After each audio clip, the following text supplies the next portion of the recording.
the fact that science is used to support political agendas, this is a critical issue for us, and it's difficult to do our job sometimes.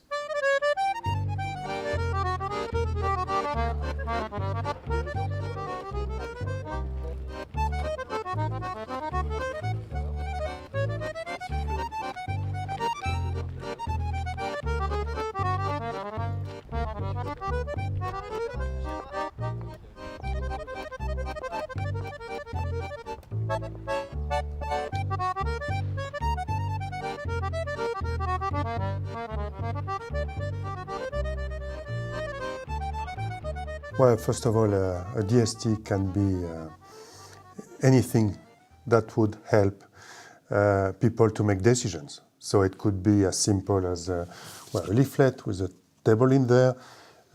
It could be software, where we use software to help farmers, cooperatives, or whoever is interested in coexistence make decisions on whether or not coexistence is feasible at the landscape level. So the decision support tool is located on a web platform. So you only need the username and password. And you can either zoom on the area you want to work on or enter the coordinate. And here you can see the land parcel identification system for France. So here I enter the crop name, the variety, which is either GMO or conventional, the sowing date, also the flowering date. Now that I have my fields, I can select them to create a scenario. So I select and validate.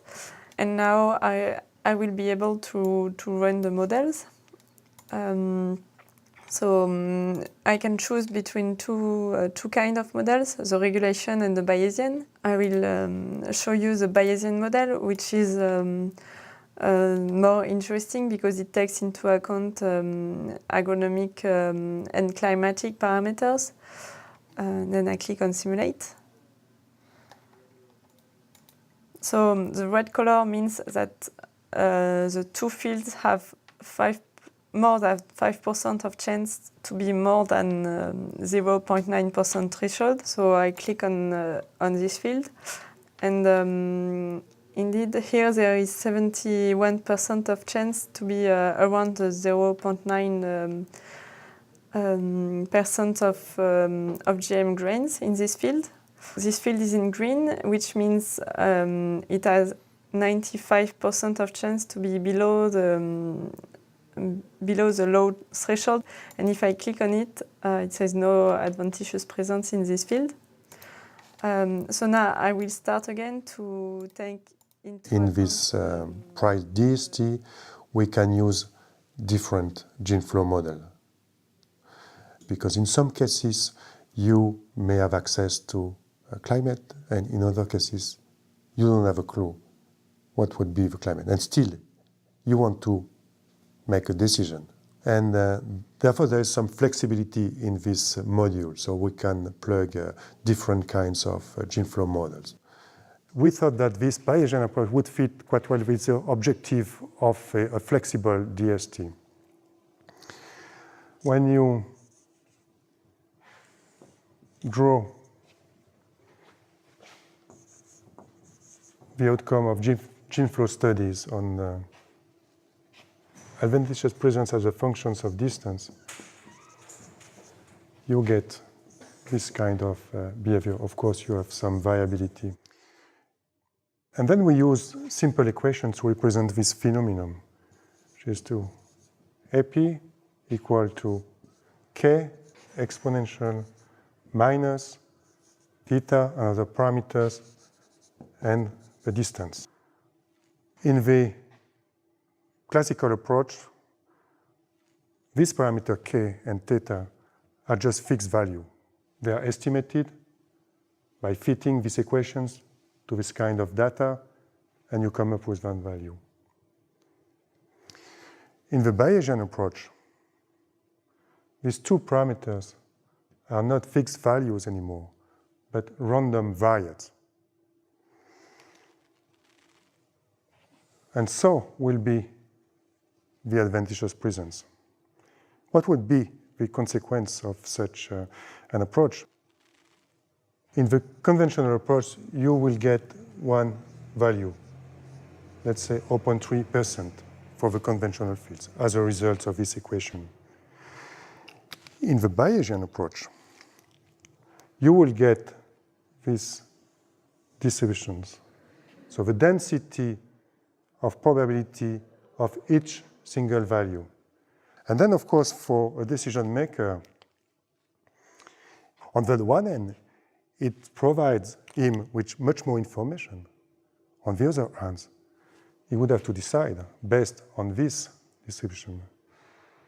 And it's not going to be easy because here you may conclude that, yeah, you've got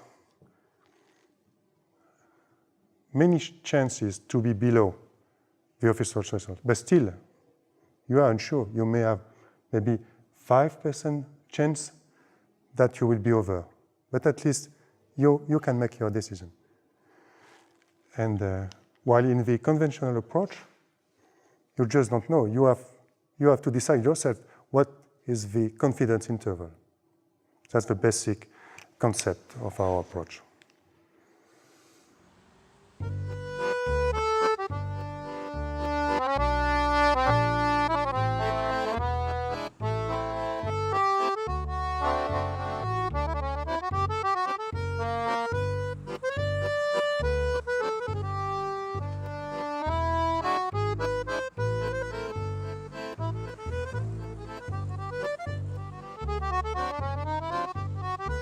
Alors, il faut bien voir qu'en France, aujourd'hui, la production d'organismes génétiquement modifiés n'est pas autorisée. Donc, un outil pour gérer la coexistence n'est pas pertinent aujourd'hui. Mais la situation peut évoluer et donc c'est une démarche qui nous intéresse, qui est intéressante. Alors, il y a un autre aspect qui peut être intéressant, c'est que ce genre d'outil pourrait avoir des applications pour d'autres objets. Par exemple, la dissémination de maladies entre parcelles, hein, par exemple. Et donc, le modèle qui est utilisé peut nous intéresser. Alors, dans cet esprit-là, il y a des variables qui peuvent être calculées.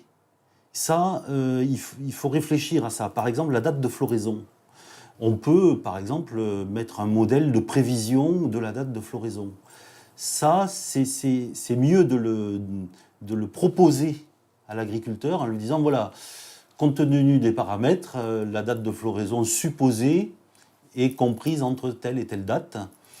Donc, tous les modèles agroclimatiques que l'on pourra mettre dans l'outil pour aller rapidement à de l'information et éviter à l'agriculteur de chercher, de calculer, de faire des erreurs aussi, hein.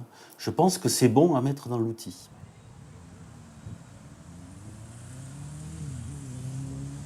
Je suis convaincu que, et je ne suis pas le seul, tous les collègues à Arvalis, mais ailleurs aussi dans le monde du conseil agricole, je pense que nous sommes convaincus de l'importance des outils d'aide à la décision, parce que les questions auxquelles devront répondre les agriculteurs demain sont de plus en plus techniques, précises, complexes. Et le deuxième facteur, c'est que les agriculteurs ont de moins en moins de temps. Et donc moi, je considère qu'il y a au moins deux types d'outils d'aide à la décision. Il y a des outils qui permettent de prendre une décision à l'instant T.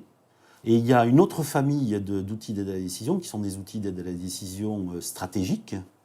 Et l'outil Price en fait partie. C'est une aide à la réflexion globale sur le système de production, comment mieux disposer ses parcelles, choisir ses variétés, ses dates de semis, etc. Et ce genre d'outil, à mon avis, sera de plus en plus important à l'avenir pour les agriculteurs.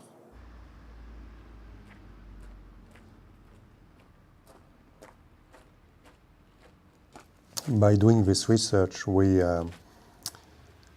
acknowledge that coexistence may occur one day. And therefore, some stakeholders are criticizing us as scientists. On the other hand, by putting much emphasis on these gene flow models and predictions of adventitious presence at the very local level, we are also criticized by those who think that there is nothing wrong with GMO. It's just coexistence is just an economic issue. I would say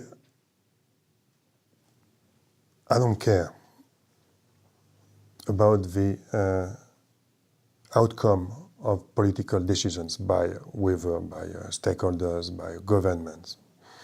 What is not acceptable to me is that we use wrong scientific arguments. As I said, politicians can make any decisions they want, and that would be fine with me. But if they used wrong scientific argument, I would try to say that, no, do whatever you want, but don't use this one argument, because it's not a scientific argument, or this scientific argument is wrong.